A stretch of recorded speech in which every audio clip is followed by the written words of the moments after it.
Hello everyone, today I'm going to be taking a look at a new expansion for the Federation for Gale Force Nine's Star Trek away missions as Captain Kirk beams down.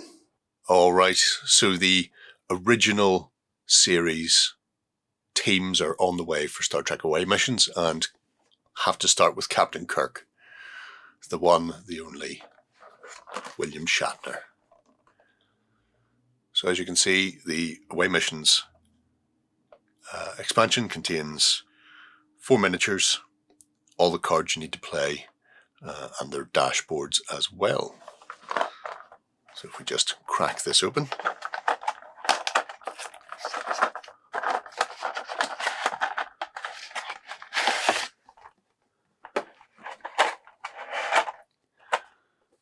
And you can see we have a tray with Kirk, Spock, Dr. McCoy, and Pavel Chekov. We'll have a look at those in a moment. We also have 2 decks, so a pre-constructed starter deck for the first couple of times you play. Additional cards, so you can do your list building afterwards. We have our tokens, including the little beam away tokens and some mind melds.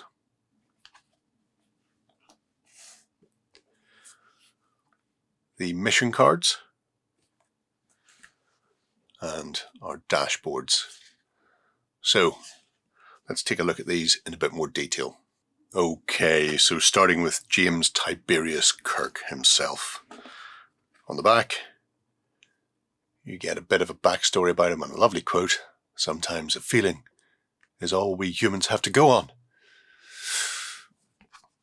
And on the front, we have his stat line. Command 2, Diplomacy, Security. He is a commander. He is a human. He comes with a Type 2 phaser. He also has his elite hand-to-hand combat skills via his judo.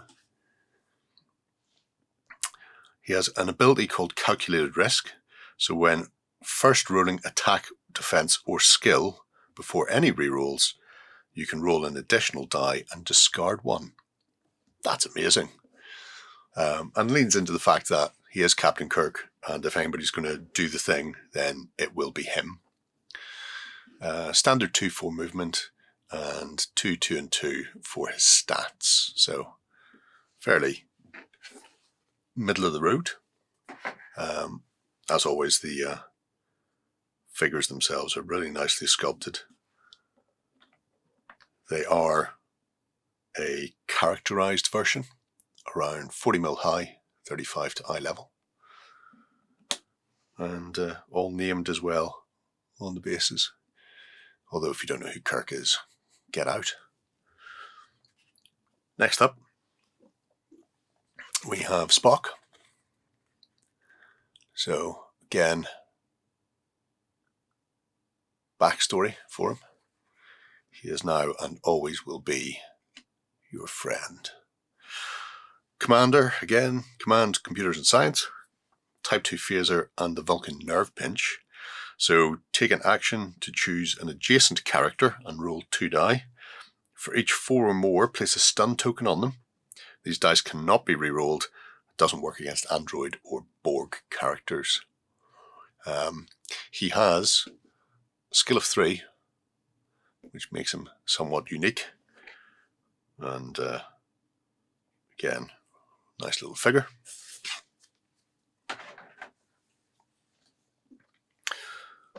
The oldest member of the crew, Bones.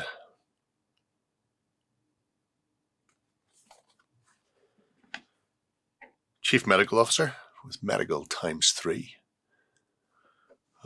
Also has a phaser and an ability, I'm a doctor, not a. So take an action to take a medical skill test and recover 1 damage from this or any adjacent character for each success, which is terrific. Across the board, 2s once again. There's another lovely looking figure with the old school medical tricorder. Big boxy thing that it was. And our last is Pavel Chekov. A little hot-headed, they tell me. So, computer science and security, jack of all trades that he was. Human specialist, coming again with that Type 2 phaser. And the czar of all the Russias. When you would discard to reroll an attack or skill die, you can instead discard 2 random support cards to roll an additional die before choosing whether to discard or reroll. Discard 2 reroll. So that's interesting, although burns through cards very quickly, but does give some distinct possibilities for pushing that test a bit further, because you can never be certain with rerolls, especially not on 4-ups. So, that is our away team. And we have our big cards. So, before I get into the mission, core mission cards, there is a special rule called Beaming Away, which features an awful lot in the decks themselves. When a mission says that your character beams away, apply the following steps. So place one of the Beam Away tokens on that character's location and the location of any other character listed on the card. Place these characters on the mission card, and at the end of the character's activation, if any of the listed characters is not on the game board, you cannot do the mission. So if it specifically says somebody to take off, like an enemy commander, and you've already neutralized the enemy commander, then you can't use that mission. Immediately before activating your next character or using a bonus action for that or another character in the next turn, the beamed away character follows the instructions in this section. And if you succeed, you place them back on their token, so wherever you beam them off, or onto any transporter space. If they cannot be placed in any of these locations, then the owner places them in any legal space, which means you can use this to move around the board very quickly as well. If the beamed away character succeeds, they score the card, and if they fail, they are neutralized. So it's not without risks. Attack actions using the base attack rating are melee weapons. Using their unmodified attack, they cannot use attack actions from any character or card and cannot use backup while beamed away. So, Kirk gets beamed down to the planet to fight a Gorn, that type of thing. But it's interesting because you can take somebody out of the game when they may be in a more advantageous position than you. Now, the core missions. We come in peace. If you have 5 or more contact mission cards in your scoring area at the end of the game, you get 30 points. And the alternative is shoot to kill.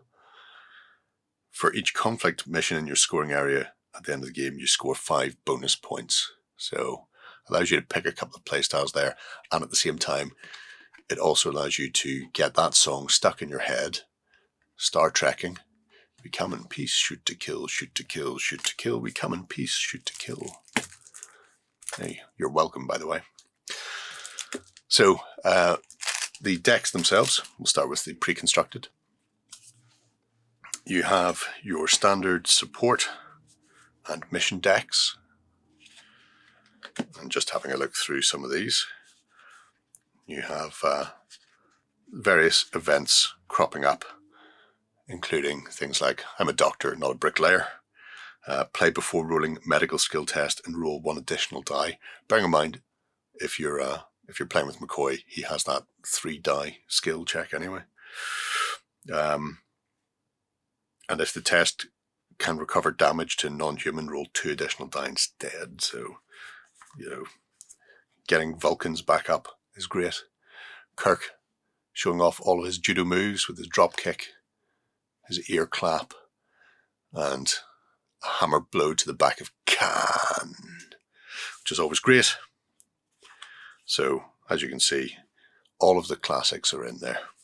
Everything you would expect from the original and still best Star Trek are there. There's Harry Mudd getting a talking off from Stella.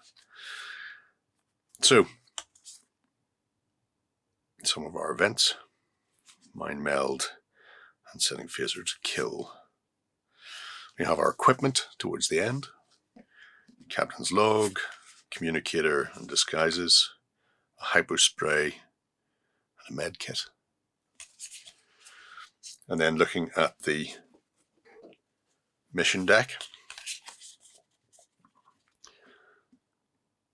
we have a prime example of beaming away here. A private little war. The character beams away. This character beams away and takes a command skill test. They immediately take a skill test using their attack rating. If the character succeeds and scores this card, they can score 2 or more successes. If they score 2 or more successes on each test.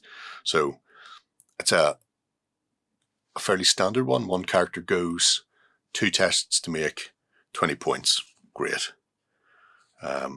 But as you'll see on some of the others later on, here's one. The arena. Your commander and a hostile commander beam away. Remove all tokens and restore all damage to both commanders. Starting with the hostile commander, both characters alternate taking attack actions using your base attack. And when one character is neutralized, they fail and the other succeeds. So not only is this a way to take a commander out of the game, it can also, if you're particularly good or lucky, restore damage and remove effects that have been placed on your commander. So you get a free heal, go off, fight, come back, and all of a sudden you're a character to the good on the table.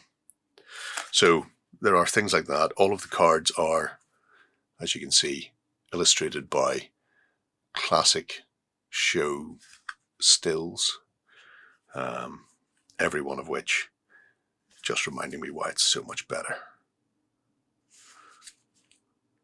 Oh, there's the menagerie. Everybody can say goodbye to Pike. He'll beep back at you. So, your mission deck for card scoring. That's your starter set. Then there is the additional cards, so support and mission again for building your own deck. Introduces a few new cards and then also gives you doubles or additional, so you can do some list building and deck construction depending on your play style and what sort of core mission you want to go for. So there we have it. The Federation has gained the best away team. So there we have it. The original captain. I say original. Yes, we all know Pike was there first. The best captain. How about that then? Original series. Absolutely love it to bits. I love the fact that every one of those cards is just a homage to, a reference to a specific time, whether it's Harry Mudd and his wives, or Kirk's judo actions with the Gorn and the planet during the arena. Every little card just throws something up, whether it's a phrase or a picture, which I find delightful. And I love the idea of leaning into the away mission beaming that came up so often in the original series, purely as a budgetary constraint. They couldn't afford to animate or model shuttlecraft going back and forward, so they came up with transporter beams to allow them to move around without having to pay hard, cold cash. Anyway, let me know what you think of the away missions and how good the original series was, and I'll speak to you again soon. Bye-bye. Go ahead and check out our other content on screen now. And while you're at it, why not hit subscribe and remember to ding our dong. Go on, you know you want to click it. Go on.